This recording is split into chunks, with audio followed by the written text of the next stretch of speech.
Ataques de lado y lado en la frontera del Líbano con Israel. El ejército israelí bombardeó un centro clínico en el sur libanés y el grupo Hezbollah respondió con una docena de misiles contra una ciudad de Israel. Tenemos reporte desde Beirut. Tailandia está a un paso de aprobar el matrimonio igualitario. La Cámara Baja del Parlamento votó a favor y solo falta que el Senado respalde el proyecto para que las parejas del mismo sexo se puedan casar en el país asiático. Y el estado de emergencia de El Salvador, que era excepcional, cumple 2 años. Aunque en principio duraría un mes, el modelo se ha renovado 24 veces hasta hoy. En minutos vemos un balance de la norma impulsada por el presidente Nayib Bukele. Bienvenidos a las noticias de France 24. Yo soy María Clara Calle y es un gusto acompañarlos en esta mañana. Iniciamos con lo último de la guerra en Gaza. El ejército israelí bombardeó un centro de emergencias del sur del Líbano, en el pueblo de Jabarit, y mató a por lo menos 7 personas. El grupo islamista Hezbollah respondió con una docena de misiles y falleció una persona. Nuestra corresponsal en Beirut, Ethel Bonet, tiene los detalles. En las últimas horas, Hezbollah ha estado lanzando una andanada de cohetes contra el asentamiento de Kiryat Shmona, donde ha muerto un civil israelí que se encontraba en un edificio industrial cuando ocurrió el ataque. El lanzamiento de cohetes es en represalia al mortal ataque de esta madrugada con drones israelíes contra un centro de salud en la localidad de Jabiye, a pocos kilómetros de la frontera, en el que habrían muerto 7 paramédicos. Según la versión israelí, se trataba de un edificio que estaba siendo utilizado por la organización islámica egipcia Jamiat al-Islami, que también tiene presencia en el Líbano y que está apoyando a Hezbollah en sus ataques desde el sur del Líbano. Según la prensa libanesa, citando fuentes de la zona, era un centro de salud y los que han muerto eran 7 voluntarios paramédicos, estudiantes universitarios de entre 20 y 25 años, que estaban ayudando en las labores de rescate. En los últimos días se ha visto un incremento de los enfrentamientos donde el ejército israelí ha estado atacando zonas alejadas de la frontera como la región de la Bekaa en respuesta al lanzamiento de cohetes contra bases militares israelíes. El pico de las hostilidades coincide con el llamamiento de un cese al fuego por el Consejo de Seguridad de Naciones Unidas en Gaza, lo que hace pensar que los esfuerzos diplomáticos no están dando el resultado esperado. Mientras tanto, en suelo palestino continúan los bombardeos israelíes en la ciudad de Rafah, a pesar del cese al fuego que ordenó el Consejo de Seguridad de la ONU. 3 casas fueron destruidas por los ataques aéreos de la noche. Uno de ellos mató a 11 personas, según dijeron funcionarios gazatíes y habitantes. El Departamento de Estado de Estados Unidos insistió en que un operativo por tierra allí provocaría el aislamiento global contra Israel. Por su parte, el primer ministro Benjamin Netanyahu afirmó que no envió su delegación a Washington para advertir a Hamás de que la presión internacional no funcionará contra Israel. Esto luego de que Estados Unidos se abstuviera de vetar la resolución del Consejo de Seguridad. Y nos vamos a las noticias del sudeste asiático. Tailandia está a un paso de aprobar el matrimonio igualitario. La Cámara Baja del Parlamento aprobó un proyecto de ley que permite que parejas del mismo sexo se casen. Ahora solo falta que el Senado le dé su luz verde para que se convierta en norma.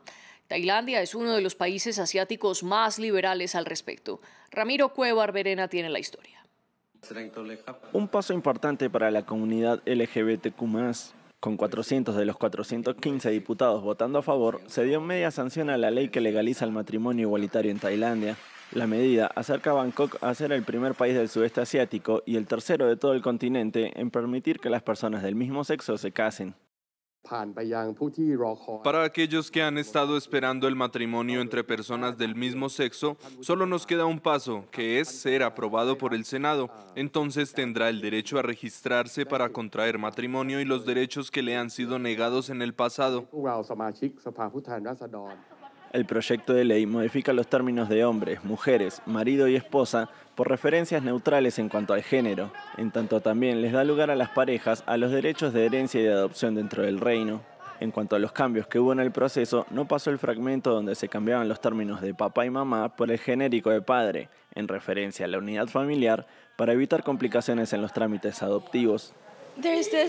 Creo que hay mucha emoción, pero también existe este pequeño sentimiento de tristeza por no haber podido pasar la sección para padres.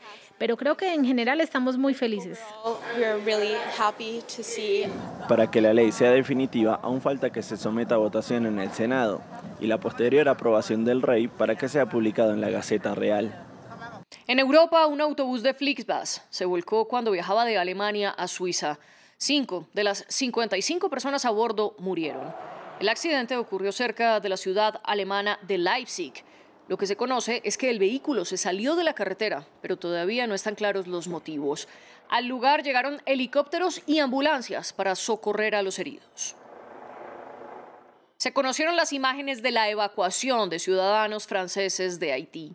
Las Fuerzas Armadas galas comenzaron el procedimiento el pasado domingo con helicópteros. Más de 170 franceses y 70 europeos de otras nacionalidades salieron del país caribeño, según el Ministerio de Asuntos Exteriores. Entre 1.100 y 1.500 franceses están registrados en la embajada en Haití. La salida se produce en medio del repunte de violencia y el vacío político luego de la renuncia del primer ministro Ariel Henry. Y en Estados Unidos, los buzos de Baltimore reanudaron la búsqueda de los restos de 6 trabajadores desaparecidos. Se conoce que los empleados estaban reparando baches en el puente cuando este colapsó por el choque de un buque. La Policía Estatal de Maryland cree que están muertos. Y el Consulado de México en Washington confirmó que entre los trabajadores había mexicanos, guatemaltecos y salvadoreños. De otro lado, se conoció que el buque emitió una llamada de socorro porque su energía había fallado. Y la policía tuvo 90 segundos para frenar el tráfico vehicular sobre el puente. Y el estado de excepción en El Salvador, que según la constitución del país duraba inicialmente 30 días, ya cumple 2 años. El pasado 9 de marzo, la Asamblea Legislativa, donde el presidente Nayib Bukele tiene las mayorías, aprobó la prórroga número 24 de la situación de emergencia. Bukele afirma que esto le ha permitido mejorar la seguridad en el país, pero ONGs como Amnistía Internacional replican que la violencia contra las pandillas no se puede considerar un éxito cuando se sustituye por violencia estatal. Veamos un balance. Con más de 20 prórrogas consecutivas, el régimen de excepción en El Salvador para combatir las pandillas cumple 2 años. Tiempo que le ha permitido al reelecto presidente Nayib Bukele consolidar su poder a través de su famosa política carcelaria y de seguridad. El estado de emergencia original, previsto para durar 30 días, fue aprobado por la Asamblea Legislativa el 27 de marzo de 2022. Impide que las personas capturadas por la policía sean informadas sobre sus derechos y tampoco se les permite tener acceso a un abogado. Además, el tiempo que una persona puede ser detenida sin cargos judiciales se amplió a 15 días. El régimen de excepción logró una drástica caída en la tasa de homicidios. El Salvador pasó de ser uno de los países más violentos del mundo, con 103 homicidios por cada 100.000 habitantes en 2015, al más seguro de América Latina, con 2,3 asesinatos por cada 100.000 habitantes en 2023, según datos oficiales. No obstante, las cifras ya venían en descenso previo a la llegada de Bukele al poder en 2019. Pero la forma de gobernar por decreto de Nayib Bukele, antidemocrática para analistas, ya deja ver sus fallas. El Ministerio de Justicia salvadoreño reconoció que ha liberado alrededor de 7.000 personas por falta de pruebas contundentes.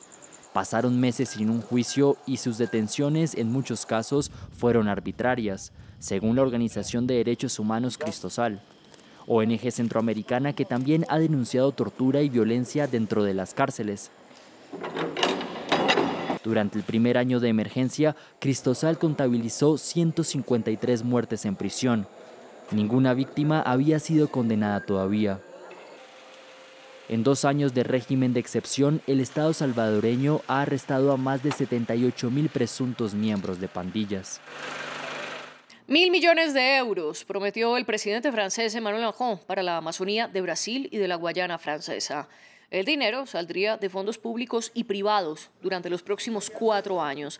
Macron hizo el anuncio durante su visita de 3 días al territorio brasileño y allí lo recibió su homólogo Luis Inácio Lula da Silva. Su alianza llega después de que Macron se distanciara de Brasil durante el gobierno de Jair Bolsonaro y criticara sus políticas que incidían en el aumento de la deforestación y la minería ilegal. Hasta aquí las noticias. Los invito a que sigan conectados con France 24.